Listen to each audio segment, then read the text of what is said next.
അങ്ങനെ ഞങ്ങൾ തിരുപ്പതി എത്തി. അപ്പോൾ ഇവിടെ ഞങ്ങൾ എത്തിയ സമയം നമ്മുടെ സ്റ്റാഫുകളുടെ ഷിഫ്റ്റിംഗ് ടൈമായിരുന്നു കേട്ടോ. അപ്പോൾ 7:30 to 8:30 അങ്ങനെയായിരുന്നു. അങ്ങനെ റൂം കിട്ടാൻ കുറച്ച് ലേറ്റായി. 8:30 ആവുന്നവരെ ഞങ്ങളൊന്ന് വെയിറ്റ് ചെയ്യേണ്ടി വന്നു കേട്ടോ. റൂമെല്ലാം നേരത്തെ തന്നെ അറേഞ്ച് ചെയ്ത് തന്നിട്ടുണ്ടായിരുന്നു.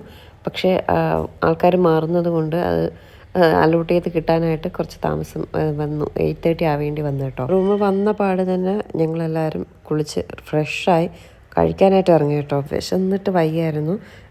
രാത്രി നമ്മൾ ട്രാവൽ ചെയ്ത് ഉറങ്ങാതെയൊക്കെ വരുമ്പോൾ ഭയങ്കര വിശപ്പ് കൂടുതലായിരിക്കും. ശരിക്കും പറഞ്ഞാൽ ഇവിടെ അന്നദാനം 3 നേരം ഫ്രീ അന്നദാനമുണ്ട്. അതിന് എത്ര ലക്ഷം ആൾക്കാർ ചെന്നാലും അവർക്കുണ്ടാവും കേട്ടോ.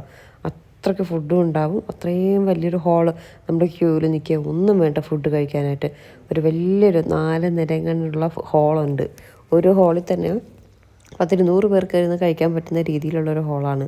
അപ്പോൾ നമ്മൾ എത്ര പേരുണ്ടെങ്കിലും ക്യൂ ഒന്നും നിൽക്കാണ്ട് നമുക്ക് നല്ല ഭക്ഷണം കിട്ടുന്ന സ്ഥലമാണ് ഇവിടുത്തെ അന്നദാനം എന്ന് പറയുന്നത്. അങ്ങനെ ഞങ്ങൾക്ക് അവിടെ നിന്ന് കഴിക്കണമെന്ന് തന്നെയായിരുന്നു താല്പര്യം. ഇവിടുത്തെ പുറത്തെ ഫുഡിനെക്കാട്ടി ഏറ്റവും നല്ല ഫുഡാണ് അവിടെ അന്നദാനം കിട്ടുന്നത്. പക്ഷേ ഇവിടുന്ന് കുറച്ച് ദൂരം പോകണം കേട്ടോ അന്നദാനം കഴിക്കാനായിട്ട്. ഇവിടെ ഫ്രീ ബസ് സർവീസ് ഉണ്ട്. ഒരു 5 മിനിറ്റ് ഇടവിട്ട് ഫ്രീ ബസ് സർവീസ് ഉണ്ട്. അപ്പോൾ അതൊന്നും വെയിറ്റ് ചെയ്തിരിക്കാനുള്ള സമയം ഇല്ലാത്തത് കൊണ്ട് ഞങ്ങളുടെ റൂമിൻ്റെ തൊട്ട് താഴെ തന്നെ ഒരു റെസ്റ്റോറൻറ്റ് ഉണ്ട് കേട്ടോ. ഇവിടെ വന്ന് ഞങ്ങൾ കഴിക്കാമെന്ന് കരുതി. അധികമൊന്നും വേണ്ട, കുറച്ചായാലും മതി. പക്ഷേ ഭയങ്കര വിശപ്പ് എന്നതിലുപരി ഒന്ന് കിടന്ന് ഉറങ്ങണം കേട്ടോ. ഭയങ്കര ക്ഷീണം. എനിക്ക് കണ്ണിൻ്റെ താഴെയൊക്കെ ഭയങ്കര വേദനയും.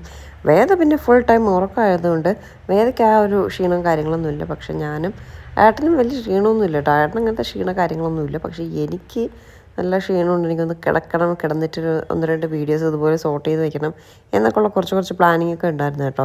അതുകൊണ്ട് എത്രയും പെട്ടെന്ന് ഭക്ഷണം കഴിക്കുക എന്നുള്ളൊരു ഉദ്ദേശത്തിൽ തൊട്ട് താഴത്തെ ഒരു റെസ്റ്റോറൻറ്റിലേക്ക് വന്നു. ഞങ്ങൾ അന്ന് വന്നപ്പോൾ, കഴിഞ്ഞ വർഷം വന്നപ്പോൾ ഈ റെസ്റ്റോറൻറ്റ് ഇവിടെ പണി നടക്കുന്നേ ഉണ്ടായിരുന്നുള്ളൂ. പക്ഷേ ഇപ്പോൾ ഫുൾ അത് വർക്കിംഗ് ആണ്. ഭയങ്കര തിരക്കുണ്ട്. അപ്പോൾ നല്ല ഫുഡായിരിക്കണം. ഇവിടെ നല്ല ഫുഡ് കിട്ടുന്ന സ്ഥലം ചുരുക്കമാണ്. നല്ല ഫുഡ് മീൻസ് നമുക്ക് ഇഷ്ടപ്പെടുന്ന ടേസ്റ്റിൽ കിട്ടുന്ന സാധനങ്ങൾ വളരെ ചുരുക്കമാണ്. കഴിഞ്ഞ പ്രാവശ്യമൊക്കെ ഞങ്ങൾ ഫുഡിന് വേണ്ടി കുറച്ചൊന്ന് ബുദ്ധിമുട്ടി മീൻസ് നമുക്ക് ഇഷ്ടപ്പെട്ട ആഹാരമൊന്നും ആന്ധ്ര സ്റ്റേറ്റിലൂടെ അല്ലേ, വേറൊരു സ്റ്റേറ്റിൽ നമുക്ക് ഇഷ്ടപ്പെട്ട ഫുഡൊന്നും കിട്ടില്ല. പക്ഷേ അതിനെക്കാട്ടി 100 ഇരട്ടി ബെറ്ററല്ല, ഭയങ്കര ടേസ്റ്റാണ് ഇവിടുത്തെ അന്നദാനം എന്ന് പറയുന്നത്. അതുകൊണ്ട് ഇപ്രാവശ്യം പ്ലാൻ ചെയ്ത് 3 നേരം അവിടെ നിന്ന് തന്നെ കഴിക്കാമെന്ന് കരുതി. ചിലപ്പോൾ അവിടെ 2 നേരമൊക്കെ പൊങ്കലായിരിക്കും. വേദയ്ക്ക് പൊങ്കലൊന്നും ഇഷ്ടമല്ല കേട്ടോ. അതുകൊണ്ടാണ് പിന്നെ നമ്മൾ പുറത്തുനിന്ന് കഴിക്കാമെന്ന് കരുതുന്നത്.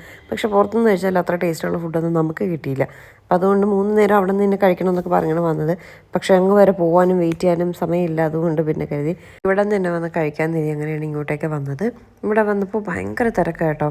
അപ്പോൾ ഞാൻ പറഞ്ഞില്ലേ, ഈ സ്ഥലത്തൊന്നും ഇവിടെ വേറൊരു റെസ്റ്റോറൻറ്റ് ഉണ്ട്, നല്ല വലിയൊരു റെസ്റ്റോറൻറ്റ് ഉണ്ട്. ബാക്കിയെല്ലാം കുഞ്ഞു കടകളാണ്. അവിടുത്തെ ഒന്നും അവർ ഓൾറെഡിയൊക്കെ ഉണ്ടാക്കി വെച്ചിരിക്കും. ഇതൊക്കെ ഇങ്ങനെ അടുത്ത് വെച്ചാൽ പൊടിയും അടിച്ച് അങ്ങനെ തണുത്തൊക്കെ ഇരിക്കും. അതൊന്നും ഒട്ടും നമുക്ക് ഇഷ്ടപ്പെടത്തില്ല കേട്ടോ. അപ്പോൾ ഇവിടെ വന്നപ്പോൾ വേദയ്ക്ക് പൂരി മതി എന്ന് പറഞ്ഞിട്ട് പൂരി ഓർഡർ ചെയ്തു. പിന്നെ ഒരു ബ്രേക്ക്ഫാസ്റ്റ് സെറ്റ് ഉണ്ടെന്ന് പറഞ്ഞു, അത് ഒരെണ്ണം ഓർഡർ ചെയ്തു. ഇഡ്ഡലി, ദോശ, പൊങ്കൽ, ഉപ്മാവ്, കേസരി, വട. പൂരി നല്ല സോഫ്റ്റ് പൂരി, പൊങ്കൽ സൂപ്പറായിരുന്നു. ഉപ്മാവ് ഭയങ്കര ടേസ്റ്റായിരുന്നു. എനിക്ക് ഭയങ്കരമായിട്ട് ഇഷ്ടപ്പെട്ടു ഉപ്മാവ്. കേസരിയും കൊള്ളാം, അധികം മധുരമൊന്നും ഇല്ലാത്ത സാധാ ഒരു കേസരി. പക്ഷേ ഉപ്മാവ് എക്സ്ട്രാ ഓർഡിനറി ടേസ്റ്റ് ആയിരുന്നു കേട്ടോ. പൂരി നല്ല സോഫ്റ്റായിരുന്നു. കറിയൊന്നും എനിക്ക് ഇഷ്ടപ്പെട്ടില്ല. ഉപ്മാവും പൊങ്കലും കുഴപ്പമില്ല കേട്ടോ. എങ്കിലും കുഴപ്പമില്ലാത്ത നല്ലൊരു ഫുഡായിരുന്നു. പക്ഷേ കഴിഞ്ഞ വർഷം വന്നപ്പോൾ ഞങ്ങൾ ഫുഡിന് വേണ്ടി ഒരു നേരം ഞങ്ങളവിടെ കഴിച്ചിട്ടുണ്ടായിരുന്നുള്ളൂ.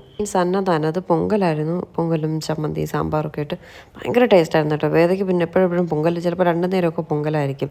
കഴിക്കാൻ വയ്യെന്നൊക്കെ പറഞ്ഞിട്ട് പിന്നെ അവിടെ നിന്ന് കഴിക്കാത്ത. പക്ഷേ ഇപ്രാവശ്യം എത്ര പൊങ്കലാണെങ്കിലും അവിടെ നിന്ന് കഴിക്കുന്നുള്ളൂ എന്ന് കരുതി ഇവിടെ നിന്ന് ബ്രേക്ക്ഫാസ്റ്റ് എല്ലാം കഴിച്ചു കേട്ടോ. എന്നിട്ട് പോയി കിടന്ന് ഉറങ്ങാമെന്നും പറഞ്ഞ് പോയി. അപ്പോഴേക്കും ദർശനത്തിന് ഇന്ന് തന്നെ ചിലപ്പോൾ നടക്കും. 1 മണിക്കൂർ കഴിഞ്ഞ് വിളിക്കാൻ പറഞ്ഞു. എന്തായാലും 1 മണിക്കൂർ വരെ കിടന്ന് ഉറങ്ങാമെന്ന് പറഞ്ഞ് ഞങ്ങൾ കിടന്നങ്ങ് ഉറങ്ങി കേട്ടോ. ബാക്കി ഡീറ്റെയിൽ ആയിട്ടൊന്നും വീഡിയോ എടുക്കാൻ നിന്നില്ല. അത്രയ്ക്ക് ടയേർഡായി. ഒരു അരമണിക്കൂറെങ്കിലും ഒന്ന് കണ്ണടച്ചാൽ മതി, എനിക്ക് ആ ക്ഷീണമൊക്കെ മാറും എന്നുള്ള രീതിയിൽ പെട്ടെന്ന് പോയി കിടന്ന് ഉറങ്ങി കേട്ടോ. വേറെ കൂടുതലൊന്നും വീഡിയോ എടുക്കാൻ നിന്നില്ല. ഉറങ്ങിയ ശേഷം പുറത്തൊക്കെ ഇറങ്ങി ഒന്ന് വീഡിയോ എടുക്കാം. ചിലപ്പോൾ ദർശനം നാളെ ആയിരിക്കും, ചിലപ്പോൾ ഇന്നായിരിക്കും, എന്താണെന്ന് ഒരു ഐഡിയ ഇല്ല. എന്തായാലും പോയി കിടന്നൊന്ന് ഉറങ്ങി ഫ്രഷായിട്ട് വരാമെന്നും പറഞ്ഞ് ഞങ്ങൾ പോയി കിടന്ന് ഒരു അരമണിക്കൂർ നന്നായിട്ട് ഉറങ്ങി എണീറ്റപ്പോൾ ദർശനത്തിന് വിളിച്ചു. ബാക്കി വിശേഷം അടുത്ത വീഡിയോയിൽ ഞാൻ കാണിക്കാവേ. അപ്പോൾ പുതിയൊരു നല്ല വീഡിയോ ആയിട്ട് നമുക്ക് ഉടനെ തന്നെ കാണാം. അതുവരേക്കും ടാറ്റാ, ബൈ.